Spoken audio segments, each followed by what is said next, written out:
অতিথি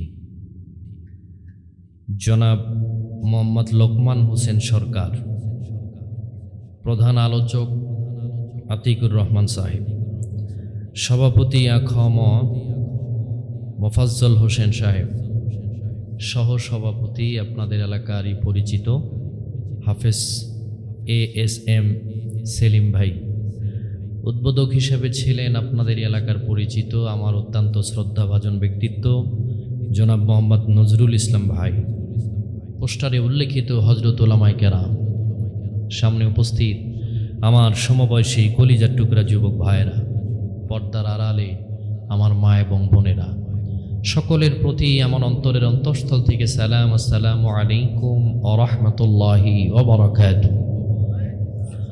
আমি আপনাদের কাছ থেকে ক্ষমা চেয়ে নিচ্ছি আমার বিলম্বে উপস্থিত হওয়ার কারণে। আমি গতকালকে কক্সবাজারে ছিলাম, আপনাদের সাথে অনেকে যোগাযোগ নেই, সেলিম ভাইয়ের সাথে যোগাযোগ হয়েছে ওখান থেকে আসতে, রাস্তায় জ্যামের কারণে একটু দেরি হয়ে গেছে, আমাকে আল্লাহর ওয়াস্তে মাফ করে দিবেন, নাকি বলেন? আল্লাহ রাব্বুল আলামিনের দরবারে হাজার কোটি শুকরিয়া জ্ঞাপন করছি যে মহান মনিব এই এলাকার অধিকাংশ মানুষ থেকে আমাদেরকে বাছাই করে পবিত্র কালামুল্লাহ শরীফের এই মজলিসে বসার জন্য যে মনিব আমাদেরকে মন মানসিকতা দিলেন, সুস্থ রাখলেন, গত বছর থেকে এই বছর পর্যন্ত আমাদেরকে লম্বা হায়াত দিলেন, আমাদের মনিব আল্লাহ রাব্বুল আলামিনের দরবারে কৃতজ্ঞতা জানাই, শুকরিয়া জানাই, জোরে সোরে কালিমাতুশ শুকর পড়ি আলহামদুলিল্লাহ। লক্ষ কোটি দরুদ ও সালাম সাইয়্যিদুল মুরসালিন ইমামুনা কুদওয়াতুনা হাবিবুনা মুহাম্মাদুর রাসূলুল্লাহ সাল্লাল্লাহু আলাইহি ওয়াসাল্লামের উপর, সাহাবায়ে কেরাম ও শুহাদা ইযমের আলা ইল্লিয়িন আল্লাহ রাব্বুল আলামিনের দরবারে কামনা করছি, বলি আমিন। সম্মানিত হাজিরিন, আমি আপনাদের সামনে পবিত্র কোরআন মাজিদের অতি পরিচিত সূরা আল আনফালের 9 নম্বর আয়াতে কারিমা তেলাওয়াত করেছি। নবী আলাইহিস সালাতু ওয়াস সালামের মুখনিসৃত পবিত্র বুখারী এবং মুসলিম শরীফে উদ্ধৃত একখানা হাদিসে নববী আমি আপনাদের সামনে উপস্থাপন করেছি। আল্লাহ পাক রব্বুল আলামিন তৌফিক দান করলে এখান থেকে কিছু কথা বলার চেষ্টা করব। আমা তৌফিকি ইল্লা বিল্লাহ। আলোচনার সূচনায় যেহেতু মাদ্রাসার মাহফিল, আপনাদের কাছ থেকে মুক্ত চিন্তার একটা প্রশ্নের জবাব চাই।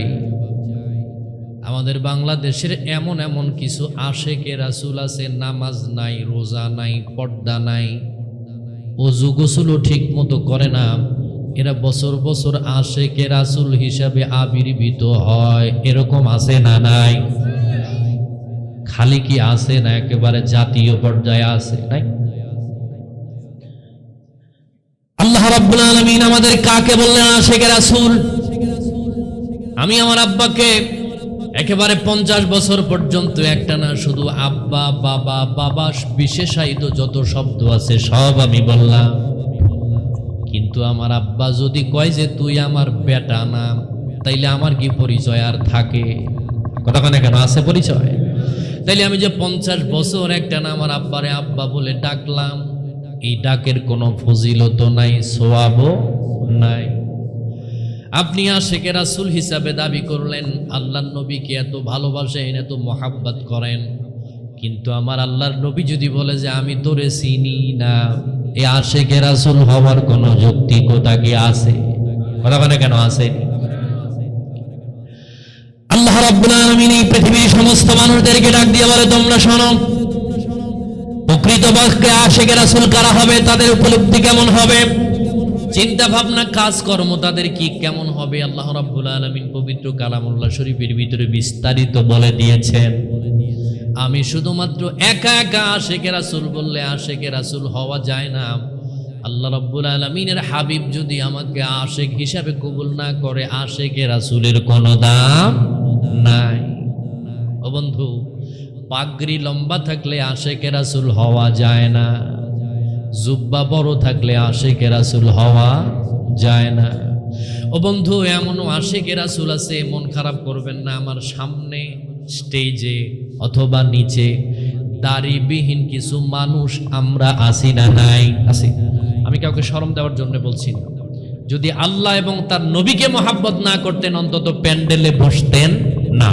কথা বল ঠিক না? আশিকে রাসূল কি দাড়ি টুপি জুব্বা দিয়া প্রমাণিত হয়? কথা বলে কেন হয় কি? কাজী নজরুল ইসলামের দাড়ি কতটুকু ছিল? কথা বলে কেন আসিল?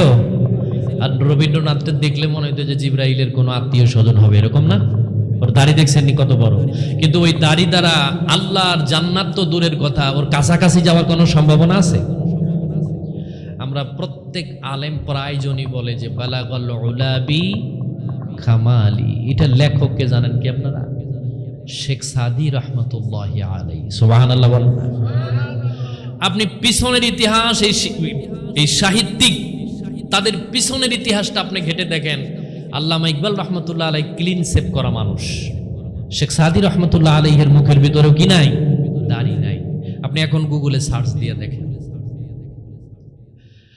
শেখ সাদি রহমতুল্লাহ আলাইহি তিনি নাস্তিকতার কাছাকাছি চলে গিয়েছিলেন। নাস্তিক হয় নাই, কিন্তু নাস্তিকতার কাছাকাছি চলে গিয়েছিলেন।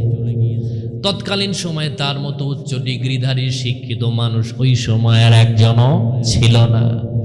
বাংলাদেশের অবস্থা দেখেন, যে যত বড় শিক্ষিত সে তত বড় নাস্তিক। আছে না নাই? জোরে কও। তসলিমা নাসরিন কি মূর্খ মানুষ?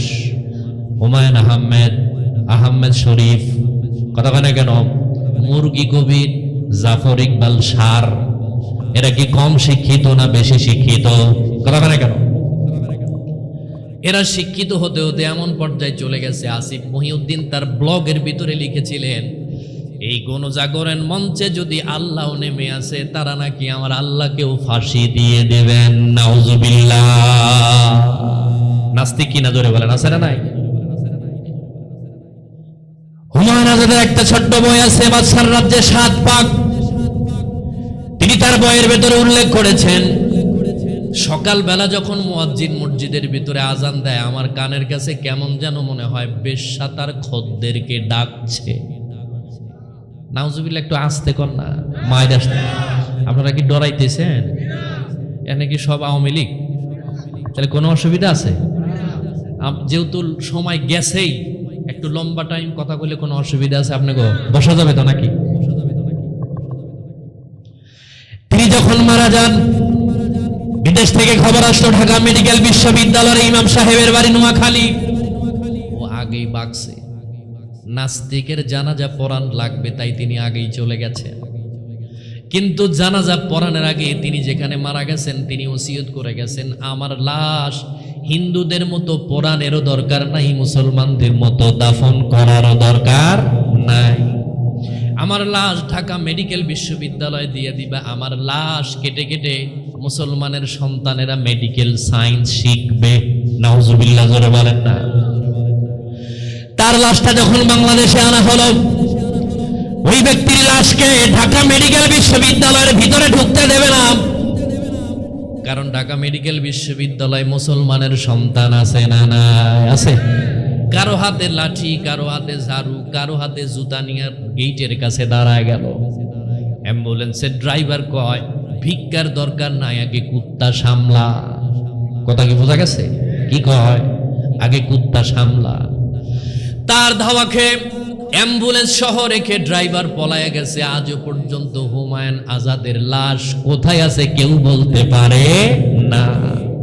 হয়তোবা কোনো ডাস্টবিনে কেউ ফেলে দিয়েছে, না হলে কুকুর অথবা শ্রীগালে খেয়ে নিয়েছে। আল্লাহ এবং আল্লাহ রাসূলের সাথে গাদ্দারি করলে তার পরিণতি এরকম হওয়াটাই স্বাভাবিক, ঠিক না? শেখ সাদি রহমতুল্লাহ আলাইহির হাতের ভেতরে একখান কাগজ।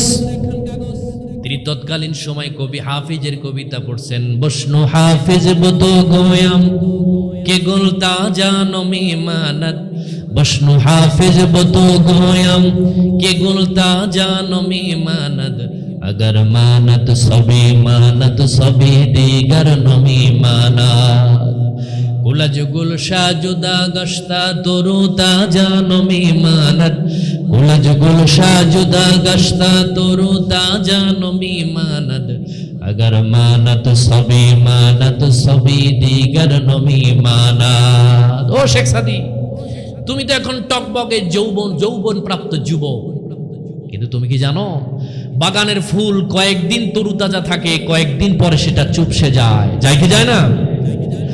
স্বামী স্ত্রীর লজ্জা শরম বাসর ঘর পর্যন্ত থাকে, পরের দিন আর থাকে না।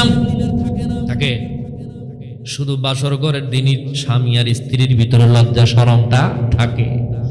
প্রথম মেহমান বাড়িতে আসার পরে প্রথম যেইভাবে মেহমানদারি করা হয়, পরের রক্তে এরকম আর মেহমানদারি হয় না। শেখ সাদী রহমতুল্লাহ আলাইহিকে ডাক দিয়ে বলেন, শেখ সাদী, তুমি টকবগে যৌবন প্রাপ্ত যুবক, আমি তোমাকে ডাক দিয়ে বলি, শোনো, কঠিন মুসিবতের দিন, তার আগে তোমার যৌবন একদিন চুপসে যাবে। তবে তোমার যে নোবেল প্রাইজ আছে, আন্তর্জাতিক পুরস্কার আছে, সাহিত্য আছে, আবৃত্তি আছে, এইগুলি কঠিন মুসিবতের দিন আল্লাহর মিজানের পাল্লায় দিয়ে জান্নাতের আশা করা যায় না, ঠিক না? বাংলাদেশের এমন এমন কলামিস্ট ছিল, বিশেষ করে ৭১ টিভির জার্নালিস্ট যারা ছিল, শুধুমাত্র ইসলাম, আলেম, মসজিদ, মাদ্রাসা এইগুলি নিয়ে তাদের চুলকানি ছিল। কথা কয় না কেন? ঠিক কিনা জোরে কর। সারা জীবন লেখালেখি করে গেছেন, তার ভিতরে আল্লাহ এবং আল্লাহর নবীর পক্ষে এক লাইনও লেখে নাই, এরকম লেখকও আছে না? নাই, আছে। শেখ সাদী রহমতুল্লাহ আলাইহিকে ডাক দিয়ে বলেন, শেখ সাদী, তুমি এমন কিছু লিখতে শুরু করে দাও, তোমার সাহিত্য কঠিন মুসিবতের দিন কাজে আসবে না। তুমি এমন কিছু লিখতে শুরু করে দাও, যেই লেখার বিনিময়ে আল্লাহ তোমাকে জান্নাতের ব্যবস্থা করে দেয়। সুবহানাল্লাহ। লিখতে শুরু করে দিলেন, বালাগাল উলা বি কামালিহি কাশাফাদ দুজা বিজামালিহি হাসুনাতু জামি রখিসানি। ৩ লাইন পাঙ্গুপ্তি লেখার পরে তিনি আর তার কলমটা সামনের দিকে বাড়াতে পারেন না। শেখ সাদী রহমতুল্লাহি আলাইহি নিজেকে ডাক দিয়ে বলে, কি রে শেখ সাদী, তুই কি এমন লিখতে শুরু করে দিলি, রাস্তার মাঝখানে আবার কেন থমকে গেলি?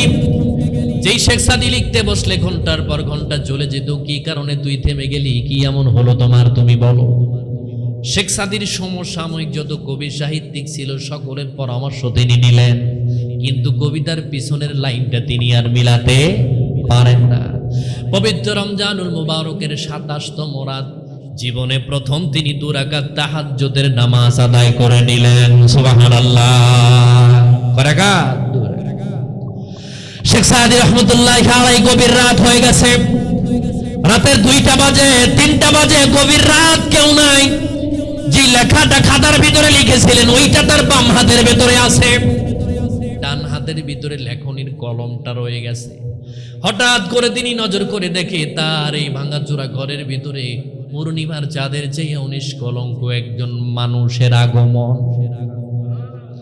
আপনারা কি সুবহানাল্লাহ কইতে ডরান নাকি? আল্লাহর নবী বলেছেন, তাসমিয়াতুন ওয়াহিদাতুন খায়রুম মিনাদ দুনিয়া ওয়া মা ফিহা। আপনার মুখ থেকে ছোট্ট শব্দ যখন সুবহানাল্লাহ আপনি বলেন, আসমান জমিনের ফাঁকা জায়গাটুকুন আল্লাহ আমার আপনার আমল দ্বারা পরিপূর্ণ করে দেয়। সুবহানাল্লাহ। শেখ সাদী রাহমাতুল্লাহি আলাইহি ডাক দিয়ে বলে, কে? এই যে, হ্যালো ভাই, তোমরা হাসাহাসি করতেছো কেন? শুরু থেকে আসতেছো, এদিকে তাকাও, আমার দিকে। যদি না শুনতে মন চায় বাড়িতে যাও, কোনো অসুবিধা না। আপনারা কিছু কইেন না, আমি বলছি যতটুকু এতটুকুনি যথেষ্ট। ওরা ছোট মানুষ, থাক, আর কিছু কইও না। পান খাইছে দেন না, জর্দা দিয়া। ফাইদা কুরিআল কুরআন ফাসতামিউ লাহু ওয়া আনসিতু লাআল্লাকুম তুরহামুন। এখানে আমরা যারা বসছি, অন্তরের কানও আমাদের একটা আছে, আছে না নাই? যদি আমি ওই কান দিয়ে শুনি, আল্লাহ বলছেন আমি তোমাদের উপরে রহমত নাজিল করব। সুবহানাল্লাহ। শেখ সাদী রাহমাতুল্লাহ আলাইহি আগন্তুক ডাক দিয়ে বলে, তুমি কি লিখতে শুরু করে দিলা, আবার কেন থমকে গেলা, কি এমন হলো? আগন্তুককে শেখ সাদী ডাক দিয়ে বলে, কি আপনি, আপনার পরিচয় কি? আপনি আমার পাশের দোকানের দিকে একটু তাকান। আমি লিখতে শুরু করে দিয়েছি, কাটা দিয়েছি, লিখেছি আর কাটেছি, লিখেছি আর কাটা দিয়েছি, আমি পুরা কবিতাটা শেষ করতে পারি নাই। আগন্তুক শেখ সাদীকে ডাক দিয়ে বলে, তোমার কবিতার পিছনের লাইন যদি আমি মিলাই দেই, তুমি কি নিবা নাকি? শেখ সাদী রহমতুল্লাহি আলাইহি তিনি কয়, তাইলে তো ভালোই হয়। শেখ সাদির কবিতার পিছনের লাইন লিখে দিয়ে গেলেন, সল্লু আলাইহি ওয়া আলিহি। শেখ সাদি রহমতুল্লাহ আলাইহির ঘরের ভেতর থেকে আগন্তুক বের হয়ে যাবেন। শেখ সাদি আগন্তুককে ডাক দিয়ে বলে, কি আপনি কোন জায়গার পরিচয়? আপনার পরিচয়টা পর্যন্ত দিয়ে গেলেন না। আমার সমসাময়িক যত কবি সাহিত্যিক আছে সকলের পরামর্শ নিলাম, কেউ আমার কবিতা মিলাই দিতে পারলো না। কি আপনি কোন জায়গা থেকে আসলেন? তবে আমার চোখ বলে যে আপনার মতো সুন্দর মানুষ আমার দুই চোখে আর কখনো দেখি নাই। শেখ সাদি রহমতুল্লাহ আলাইহি আগন্তুক ডাক দিয়ে বলে, শোনো, যেই নবীর শানে কবিতা লিখতে শুরু করে দিয়েছো শেখ সাদি, তুমি শুনে রাখো, তোমার নামটা পর্যন্ত পৃথিবীর মানুষ এক সময় ভুলে যেত। তুমি যে সাহিত্যিক কবি ছিলে, তোমার বাড়ির ভিতরে নোবেল প্রাইজ পর্যন্ত আছে। কিন্তু তুমি শুনে রাখো, তুমি যে একজন শেখ সাদি নামক মানুষ, এই পৃথিবীর মানুষ তোমারে ভুলে যেত। কিন্তু আমি তোমার কবিতার পিছনের যেই লাইনটা লিখে দিয়ে গেলাম, কিয়ামত পর্যন্ত আমার আল্লাহ প্রত্যেক মুমিনের কলিজার ভিতরে ঢুকায় দিয়ে তোমাকে জাগ্রত রাখবেন। সুবহানাল্লাহ। আর শেখ সাদি, তুমি আমার পরিচয় সম্পর্কে জানতে চাও? যেই নবীর শানে কবিতা লিখতে শুরু করে দিলাম, আমি মদিনার নবী মুহাম্মাদুর রাসূলুল্লাহ সাল্লাল্লাহু আলাইহি ওয়াসাল্লাম। বাংলাদেশ থেকে রাসূলুল্লাহর উপরে কয়েকবার দরুদ ও সালাম পড়ে চোখের পানি ফেলে দেই। রাসূলুল্লাহর আশিক হবার পরে প্রত্যেক বছর ঈদে মিলাদুন নবী আমরা পালন করি। কি করি না, জোরে কর। গভীর রাতে রাসূলুল্লাহর উপরে দরুদ ও সালাম পড়ার পরে নিজের চোখের পানি দিয়ে বুকটা ভাসায় ফেলি। কিন্তু কোনোদিন আমার এই চোখ দিয়ে আল্লাহর নবীকে দেখা সম্ভব হয় নাই। ও বন্ধু, আল্লাহ রাব্বুল আলামিনের হাবিব বুঝাই দিলেন, তোমার মাথার পাগড়ি, টুপি, জুব্বা দিয়ে আল্লাহর নবীকে পাওয়া যায় না। যদি আল্লাহর নবীকে প্রকৃত ভালোবাসতে হয়, কলিজা দিয়ে নবীজিকে ভালোবাসার দরকার আছে না নাই? আছে। শেখ সাদি রহমতুল্লাহ আলাইহি ঘুমের থেকে উঠার পরে তিনি নজর করে দেখলেন, আর কবিতার পিছনের যেই লাইনটা লেখা, স্বপ্ন যোগে আল্লাহর নবীর হাতের লেখা কবিতা, লা ইলাহা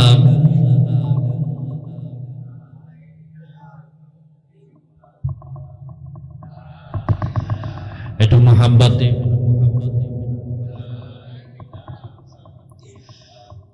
কাকে পাঠানো, লা ইলাহা ইল্লাল্লাহ ইল্লাল্লাহ।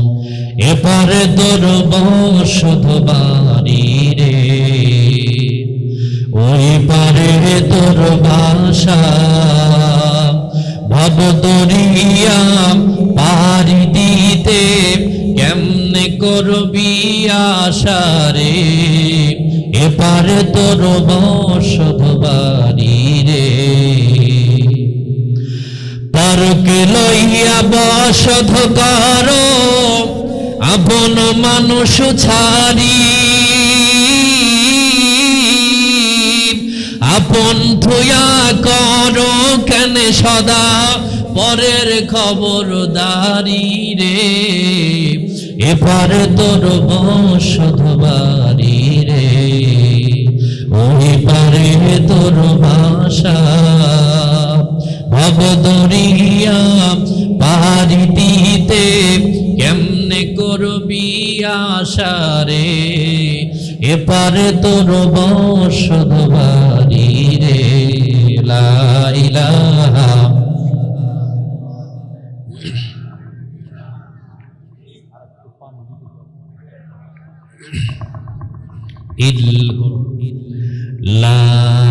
ইলাহা ইল্লাল্লাহু মুহাম্মাদুর রাসূলুল্লাহ।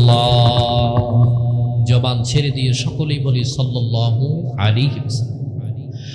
আল্লাহ রাব্বুল আলামিন ডাক দিয়ে বলে, বান্দারে, আশিক রাসূল হওয়ার জন্য তোমার পাগড়ি, জুব্বা, টুপি, হ্যাঁ এগুলি ইসলামী পোশাক, এগুলি দরকার আছে। কিন্তু আপনি শুধু বছর বছর আশিক রাসূল হবেন, এটা আল্লাহ মানে না। আশিক রাসূল হতে গেলে আমার জীবন, আমার মরণ, আমার স্ত্রী, আমার পুত্র, আমার মা বাবা, আমার সমস্ত পৃথিবীর প্রিয় থেকে আল্লাহর নবীকে প্রিয় করার নাম হলো আশিকে রাসূল। আমার নবী যেটা বলেছেন, আল্লাহর নবীর নামে প্রয়োজনে নিজের জীবন দেওয়ার নাম হলো আশেকে রাসূল। যেইটা সাহাবায়ে কেরাম দিয়েছেন, মহিলা সাহাবীরা পর্যন্ত দিয়েছে।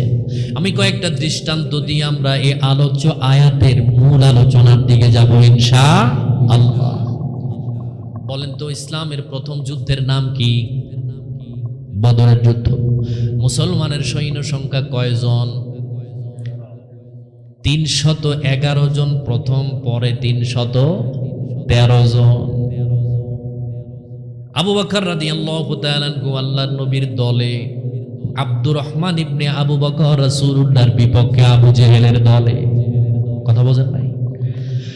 আল্লাহ রাব্বুল আলামিনের হাবিব জিহাদের ময়দানে যাওয়ার আগে আল্লাহর কাছে দোয়া করে ডাক দিয়ে বলে, মালিক, এই সমস্ত সাহাবায়ে কেরামদেরকে তৈরি করতে বহু কষ্ট করেছি, রাতের অন্ধকারে দেশ ত্যাগ করেছি, আমি আমার মায়ের দেশ ত্যাগ করে আমি মদিনাতুল মুনাওয়ারায় এসেছি। ওগো মালিক, তুমি যদি বদরের দিনের আগে আমার সাহাবায়ে কেরামদেরকে দুনিয়া থেকে বিদায় করে দাও, হয়তো আগামী কালকের পরের থেকে ইজাজিরাতুল মুকাররবে তোমাকে আল্লাহ বলে ডাকার মতো একজন মানুষও পাওয়া যাবে না। আল্লাহ রাব্বুল আলামিনের হাবিব সিজদারত অবস্থায় পড়ে আল্লাহর কাছে কান্দে। আল্লাহর হাবিব সাহাবায়ে কেরামদেরকে নিয়ে গোল হয়ে দাঁড়িয়ে আছেন। প্রত্যেকজনের মুখ আছে চতুর্দিকে, পিঠগুলি একদিকে। কথা কি বুঝাইতে পারছি? মুখ চতুর্পাশে আছে, পিঠগুলি একত্রিত আছে। আল্লাহর হাবিবের পরনে একটা চাদর আর গায়ে একটা চাদর। শুধুমাত্র 311 জন সাহাবী, তাদের অনেকের তরবারি নাই, যুদ্ধের কোনো প্রশিক্ষণ পর্যন্ত নাই, ঘোড়াও নাই, উট পর্যন্ত নাই, পেটের ভিতরে খাবার নাই। হযরতে খাব্বাব এবং খোবায়েবের মতো গরিব মানুষদেরকে রাসূলুল্লাহ নিয়ে গেছেন জিহাদের ময়দানে। আল্লাহর হাবিব সাল্লাল্লাহু আলাইহি ওয়াসাল্লাম সাহাবায়ে কেরামদের মাঝে কথা বলছেন। এর ভিতরে দুইজন ছোট্ট ছোট্ট সাহাবী, হযরতে মুআজ আর একজনের নাম মাস। একজনের বয়স 6 আর একজনের বয়স 9। শৈশব পেরিয়ে মাত্র কৈশবে পা দিয়েছেন। ও বন্ধু, আপনি বিশাল বড় খানকার পীর, কিন্তু আল্লাহর নবীকে গালি দেওয়া হয় আর আপনি খানকার থেকে তসবিহ টিপেন, এরকম পীর আছে না নাই? মসজিদের ওই কোণে বসে শুধুই তসবিহ হাতে ভাবছো বসে তুমি ছাড়া আর কে যাবে জান্নাতে। তোমার ওই সুফিগিরির দাম নেই কোনো আল্লাহ তাআলার কাছে। ওরে মুসলিম, তুই আজও কেন বসে?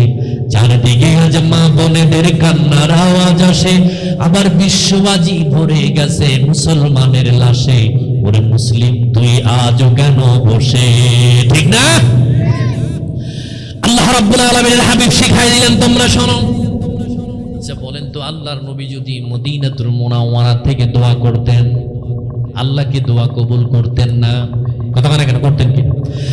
আল্লাহর হাবিব সাল্লাল্লাহু আলাইহি ওয়াসাল্লাম ডাক দিয়ে বলে, আমার উম্মতেরা তোমরা শোনো, শুধুমাত্র মসজিদের ভিতরে বসে সমাজের সমস্ত অন্যায়কে মোকাবেলা করা যায় না। মাঝে মধ্যে মসজিদ এবং খানকা ছেড়ে খোলা তরবারি হাতে নিয়ে যুদ্ধের ময়দানে নামারও দরকার আছে না নাই? আছে। কিন্তু আমরা শুধু খানকার মসজিদের ভিতরে সীমাবদ্ধ করে রেখেছি। আমার নবী শ্রেষ্ঠ নবী, আমার নবী যুদ্ধের ময়দানে শ্রেষ্ঠ সেনাপতি।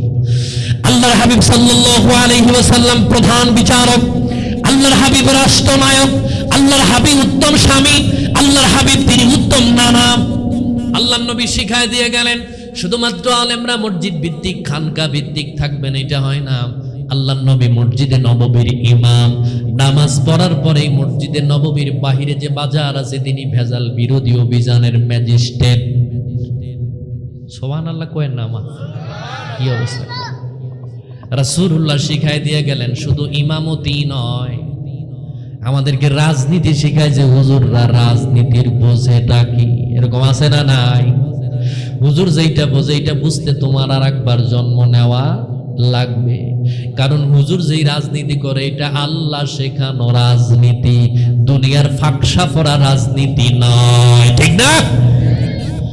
আল্লাহ রাব্বুল আলামিনের হাবিব সাহাবায়ে কেরামদেরকে বুঝাই দিলে, তোমরা শোনো, পৃথিবীর ভিতরে মানুষ অন্যায়ের প্রতিবাদ করবে, এটা তার ঈমানের প্রথম স্তর হবে, সামনাসামনি মোকাবেলা করা। আপনি চিন্তা করতেছেন রাস্তার ভিতরে যাওয়ার সময় দুই ব্যক্তি মারামারি লাগছে, আপনি রাস্তার পাশ কেটে বাড়িতে আসার পরে বললেন যে ইজ্জতের মালিক আল্লাহ, ইজ্জত তোলার আল্লাহ ইজ্জত রাখে। আল্লাহ কয় তুমি মুনাফিক অথবা বোবা শয়তান, ঠিক না? অন্যায় হবে যেখানে, প্রতিবাদ হবে সেখানে, এটা হলো মুমিনের প্রধান বৈশিষ্ট্য। আল্লাহ রাব্বুল আলামিনের হাবিব সাহাবায়ে কেরামদের তালিম দিচ্ছে কে কোথায় যাবে। আল্লাহর হাবিব ডাক দিয়ে বলে তোমরা শোনো, একজন সাহাবী আগে কাউকে আঘাত করবে না। ঠিক এই সময় দুইজন সাহাবায়ে কেরামদের ভিড় ঠেলে সামনের দিকে যাবেন। আবু বকর রাদিয়াল্লাহু তাআলা আনহু তাকে বারণ করে তোমরা যাও, ছোট্ট মানুষ, তোমরা ভিতরে গিয়ে কি করবা, কি কারণে তোমরা রাসূলুল্লাহর কাছাকাছি যেতে চাও? হযরত মুআজ রাদিয়াল্লাহু তাআলা আনহু ডাক দিয়ে বলেন, যেই দিন হিজরত করে মদিনাতুল মুনাওয়ারায় আপনি এসেছিলেন, উটের লাগামটা ধরে আপনি দাঁড়ানো ছিলেন। আল্লাহর নবী উটের পিঠের উপরে বসা, সূর্যের কিরণ রাসূলুল্লাহর চেহারার উপরে লাগার কারণে গোটা মদিনাতুল মুনাওয়ারা আলোকিত হয়ে গিয়েছিল।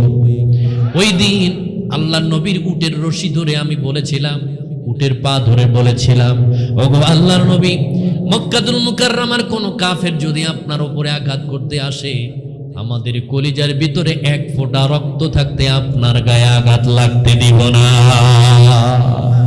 আবু বকর রাদিয়াল্লাহু তাআলা আনহু কয়, ছোট্ট মানুষের বক্তব্যের ধরনটাই ভিন্ন, ঠিক না? বাংলাদেশের সমস্ত আশেকে রাসূলকে একত্রিত করলে হযরতে মুআজের পায়ের জুতার সমান হবে তো? কথা বলে কেন হবে? আমি রাসূলকে ভালোবাসি, সুবিধা আছে যেখানে আশেকে রাসূল সেখানে, বাটা মাছে যেখানে আমি মুসলমান সেখানে নাই, ঠিক না? সুবিধাবাদ জিন্দাবাদে মুমিন হওয়া যায় না। হযরতে মুআজ রাদিয়াল্লাহু তাআলা আনহু আবু বকরকে ডাক দিয়ে বলে, শোনো, শুনেছি আল্লাহর নবী বদরের ময়দানে রওনা করবে যুদ্ধ করার জন্য। আমরা দুই ভাই মায়ের কাছ থেকে বিদায় নিয়ে এসেছি জিহাদের ময়দানে যাওয়ার জন্য। সাহাবায়ে কেরামদের ভিতরে কেউ বা মুখের ভিতরে হাত রাখলেন, কেউ বা ছোট্ট বাচ্চার মাথার ভিতরে হাত রাখলেন। তাদের একটা ধারণা হলো, বাবা যদি কোনো দাওয়াতের দিকে রওনা করে, দেখবেন বাড়ির যে ছোট্ট বাচ্চা আছে ওরে দাওয়াত দেওয়া লাগে না, ও প্যান্ট শার্ট পরে গাড়িতে আগেই বসে আছে, না? এরকম আছে না নাই? হযরতে আবু বকর রাদিয়াল্লাহু তাআলা আনহু তিনি মনে করলেন হযরতে মুআজ মনে হয় এরকম চিন্তা ভাবনা করছে। হযরতে মুআজ রাদিয়াল্লাহু তাআলা আনহু ভিতরে ঢুকতে চাইলেন। আবু বকর রাদিয়াল্লাহু তাআলা আনহু ডাক দিয়ে বলে, না না, এত তাড়াতাড়ি ভিতরে ঢুকতে দেওয়া যাবে না। বলে কেন? রাসূলুল্লাহ যুদ্ধের ময়দানের দিক নির্দেশনা দিচ্ছেন, তোমরা যাই ভিতরে কোনো বেজাল কইরো না, ভিতরে ঢোকার কোনো দরকার নাই। আল্লাহর নবীর চোখ এড়ালো না। হযরতে মুআজ রাদিয়াল্লাহু তাআলা আনহুর চেহারার উপরে রাসূলুল্লাহর চোখ পড়ে গেল। আবু বকর রাদিয়াল্লাহু তাআলা আনহুকে ডাক দিয়ে বলল, আবু বকর, কে এসেছে, কারা এসেছে আমার সাথে কথা বলতে চায়, তাকে আমার কাছে আসতে দাও। এটা হলো রাসূলুল্লাহর জীবনের উত্তম চরিত্র। সুবহানাল্লাহ। মদিনাতুল মুনাওয়ারার ভিতরে প্রেসিডেন্ট রাসূলুল্লাহ জাতীয় মসজিদের খতিব হওয়ার পরেও তিনি বাড়ি থেকে কোনো এক জায়গায় যাওয়ার সময় ছোট্ট বাচ্চাকে ডাক দিয়ে বলে, শোনো, তোমার যে একটা পাখি ছিল সেই পাখিটা কই? সুবহানাল্লাহ বলেন না? একজন প্রেসিডেন্ট রাস্তায় দাঁড়ায় বাচ্চার মাথায় হাত রেখে কয়, তোমার পাখি কই? আর আমাদের ওয়ার্ডের কোনো সামসা নেতা গেলে রাস্তার দুই পাশে ব্লক করে আগে ওই মালের যেতে দেয়, ঠিক না? রাস্তা তার আব্বার বানানো, না? কথা কেন কেন আছে না নাই? আজকে আসতেছিলাম কুমিল্লা থেকে আপনাদের এই জায়গায়, কুমিল্লা ক্যান্টনমেন্ট থেকে দাউদকান্দি পর্যন্ত লম্বা জ্যাম লাগায় রাখছে মাত্র 3 ঘন্টা। কয় ঘন্টা? উল্টা দিকে গাড়ি চলছে। এই দায় এমনও ওই জায়গাতে প্রার্থী আছে যারা বিমান ধরবে, অসুস্থ রোগী আছে, প্রেগন্যান্সি মহিলা আছে, ডেলিভারি হওয়ার জন্য যাবে, এরকম আছে না নাই? আছে। আপনি সভা করেন আর সমাবেশ করেন, আপনি যেই দলের হন না কেন, রাস্তা ব্লক করে রাজনীতি, এইটা ইসলাম কোনোদিন সমর্থন করে না, ঠিক না? আল্লাহ রাব্বুল আলামিনের হাবিব ওই ছোট্ট বাচ্চাকে ডাক দিয়ে বলল, আমার কাছে আসো। দেখেন আবু বকর রাদিয়াল্লাহু তাআলা আনহু দুই ভাইয়ের চেহারার দিকে তাকায়। বড় ভাইকে ডাক দিয়ে কয়, তোমারে হয়তো নবী নিতে পারে, কিন্তু ছোট জনরে নিবে না। হযরতে মুআজ রাদিয়াল্লাহু তাআলা আনহু দুই পায়ের বৃদ্ধা আঙ্গুলিতে এমনি ভর করে একটু উঁচু হলেন। সুবহানাল্লাহ কন না? দুই পায়ের বৃদ্ধাঙ্গুলিতে ভর দিয়ে তিনি উঁচু হয়ে তার বড় ভাইয়ের সমান সমান হয়ে গেল। ও যে নিচের থেকে সোজা উপরের দিকে উঠেছে, এইটা কি আল্লাহর নবী দেখে নাই? কথা কেন দেখছে? আল্লাহ রাব্বুল আলামিনের হাবিব চোখের পানি ফেলে দিয়ে আবু বকরকে